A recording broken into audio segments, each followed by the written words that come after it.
சில பேர்த்த பார்த்தோம்னா அப்பா மேலே பாசமாக இருப்பாங்க, அதாவது ஒரு பக்தி மாதிரியே இருப்பாங்க. அதே மாதிரி ஆசிரியர் மேலேயும் குரு மேலே அந்த குரு பக்தி. இங்கே நம்ம என்ன போட்டிருக்கோம், அப்பா பக்தி குரு பக்தின்னு போட்டிருக்கோம். அப்போ ஆசிரியர்கள் நமக்கு சொல்லி கொடுக்குற ஒரு வித்தையை கற்றுக் கொடுக்குறவங்க மேலே அப்பா மேலெலாம் ரொம்ப ரொம்ப பாசம். அந்த பாசங்கிறது அதுவே பக்தியாக மாறிடும். அப்படிலாம் இருப்பாங்க. இப்போ ஜாதகத்தில் இந்த மாதிரி அமைப்புலாம் பார்க்கலாமா அப்படின்னா, எல்லாத்துக்குமே தெரியும் 9ஆம் இடம் தான் தந்தையை குறிக்கக்கூடிய இடம். காரகம் அதுக்கு சூரியன். அப்போ அந்த இடத்துல சூரியனை விடுவோம். ஏன்னா சூரியன் வலுவாக இருந்தால் ரொம்ப பக்தியாக இருக்கும்.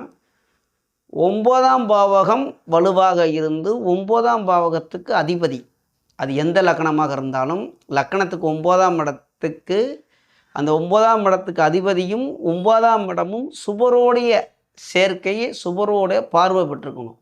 அதோட குருவும் நல்லா இருந்தால் தந்தை மேலே ரொம்ப பாசமாக இருப்பார்.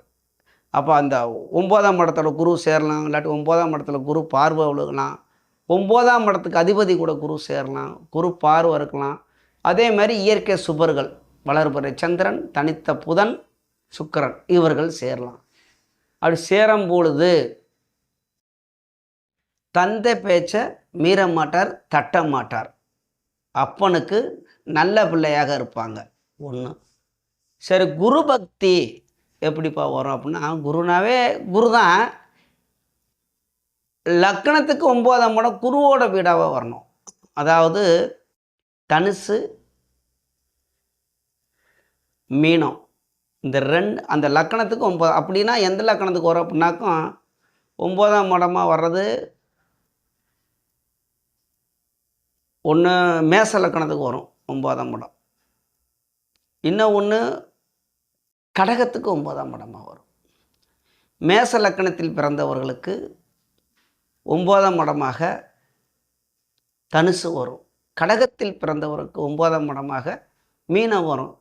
இந்த லக்கணத்தில் குருவோட வீடாக இருந்து குரு தொடர்பு கொண்டு, இதுவே நவாம்சத்துலேயும் நவாம்ச கட்டம் இருக்குல்ல, அங்கேயும் அந்த பாவத்தில் தனுசுலேயும் மீனத்திலையும் குரு இயற்கை சுபக்கிரகங்கள் வலுப்பெற்று இருந்தால் அப்போ தந்தை பக்தியும் குரு பக்தியும் உள்ளவராக இருப்பார். அப்போ இது 2 பக்தி இருந்தால் அவர் ஒழுக்கமானவர் தான், அதில் எந்த மாற்று கருத்தும் கிடையாது.